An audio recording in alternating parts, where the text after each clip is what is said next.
Hello, number ones. Welcome back to my channel. This is the Metatron speaking, and you are a curious one. Fantastic trait. Unless you're a cat, I guess. Are you a cat? Alright, so today I'd like to answer a question from you, and in fact a question that has a lot of searches. As you can see from the title, we are talking about gladiatorial combat. And of course we are in classical antiquity, specifically ancient Rome. Although interestingly enough, just to give you the first fun fact of the day, gladiatorial combat did not begin with the Romans. Who did it begin with? I'm making a video on the origins of it. Look forward to it. Generally speaking, when we imagine gladiatorial combat, of course, we imagine man versus man, so gladiators fighting each other, belonging to different classes, of course. However, there is a specific version of gladiatorial combat within the bigger frame of games, bread, and circuses, I guess, which is this one. Alright, so how do we read it in Latin? We read it venatio, so e and a are both long in phonemic vowel length, and of course venationes would be the plural. And here it is for your review. So you have a little bit of a visual representation. What does it mean? Hunting or the chase. In this context specifically, we are talking about either beast versus beast, usually they're wild, or beast versus gladiator, so man. Sometimes criminals as well, not just gladiators. And here Wikipedia correctly shows us a bronze medallion that shows one of these scenarios. We have a gladiator. What class would this be? Let me see, either a secutor or a murmillo probably, because I see the shield and the gladius. It's not bent, so it's not a sica.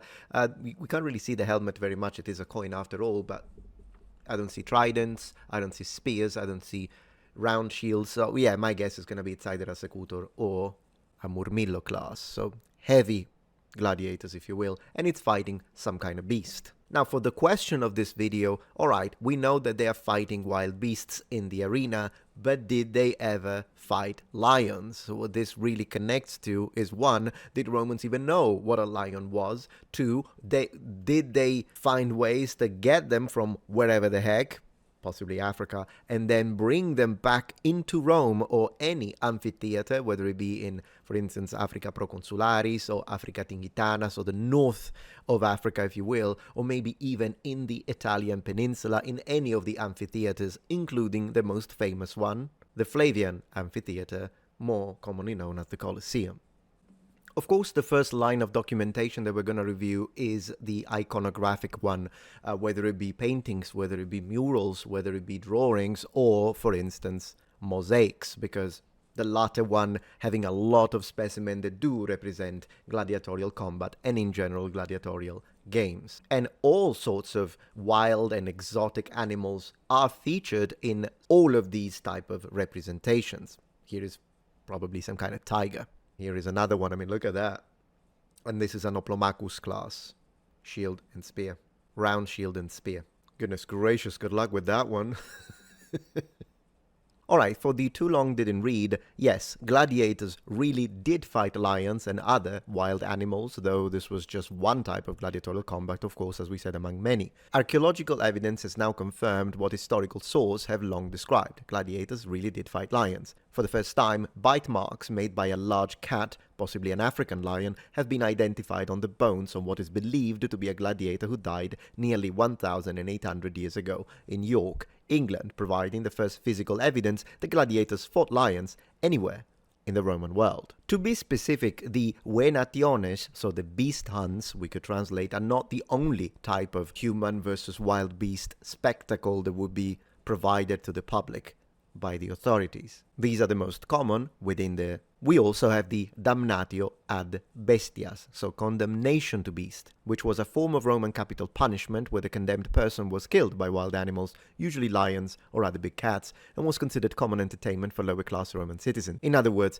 a form of public capital punishment, if you will. Due to Roman expansionism, not only during the Republic, but also and even more so during the imperial period, Rome expanded to all sorts of land that was distant, and therefore it was peppered with all sorts of animals that the Romans in the Italian peninsula, or in general the Mediterraneans, weren't familiar with, in some cases weren't even aware of. So this provided naturally for a fantastic form of entertainment, not only in the sense of, oh my gosh, they are fighting a wild beast, they could die, but also in the sense of, oh my gosh, I've never seen anything like it.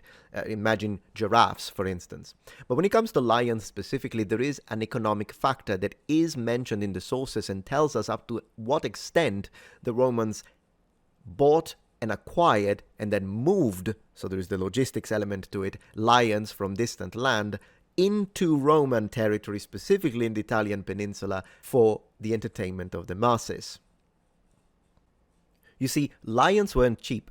An edict by Emperor Diocletian, or Diocletianus, in AD 301 capped the cost of a lion from North Africa at 150,000 denarii, equivalent to somewhere around $300,000 to $600,000 range, adjusted for our currency. So in a way, for patricians, politicians, rulers, this was also a way to show their success. It's a way to flex their wealth. Look how many lions I could show you, not that other guy that wants power as well. Me. I gave you more lions. I'm rich. You want to be my friend.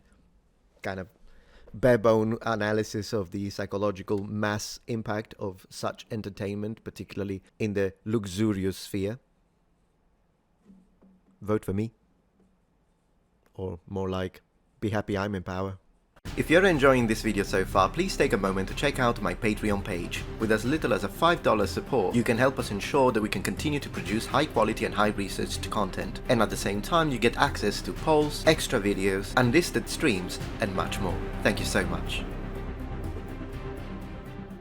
There is, of course, a certain level of historical development, as the first record of using exotic animals dates back to 251 BC, when 142 elephants were displayed to celebrate victory against the Carthaginians. You can imagine why. And in 186 BC, Marcus Fulvius Nobilor held the first known event where lions and panthers were used in an arena hunt. Now, for those of you who want to go deeper into this, there is an interesting publication and a post that you can freely download from the University of Amsterdam that I read through, and I thought it was absolutely fascinating. And it's this one here. The author is A. Sparreboom. This is the book, and the title is Venationes Africanae, Hunting Spectacles in Roman North Africa, Cultural Significance and Social Function. This is a really good read. Just to read you the abstract very quickly, the Roman Games had fascinated ancient historians and many others for centuries. So consequently, the number of studies that has appeared in this field is vast. However, the majority of present research deals with the significance, function, and attraction of gladiatorial combat in Imperial Rome, the center of the empire. Amphitheater games in the Roman provinces is general, and hunting spectacles with wild beasts, venationes in particular, have received much less scholarly attention. With its focus on venationes in Roman North Africa, this dissertation contributes to present research in two respects. Firstly, by shifting attention away from Rome by exploring the socio-cultural significance of area shows in provincial context, and secondly, by studying not fights between humans, gladiators, but confrontations with animals in venationes. The source material that is used is diverse. It ranges from literary and epigraphic material to iconographic sources and archaeological evidence. This material is studied with the help of two theoretical concepts, cultural exchange and cultural performance, in order to shed light on the place that venationes held in Roman African culture, the societal attitude towards them, and the experiences and mentality of producers, performers, and fans. So, as I say, this is really good. Now, the only thing, I was intending on reading some sections from the thesis and then from one of these chapters, but I'm not going to do it, mostly because in this area here, this is the PDF that I downloaded. In the general rights, it says it is not permitted to download or to forward distribute the text or part of it without the consent of the author and or copyright holder, other than for strictly personal individual use. So I did download it for strictly personal individual use.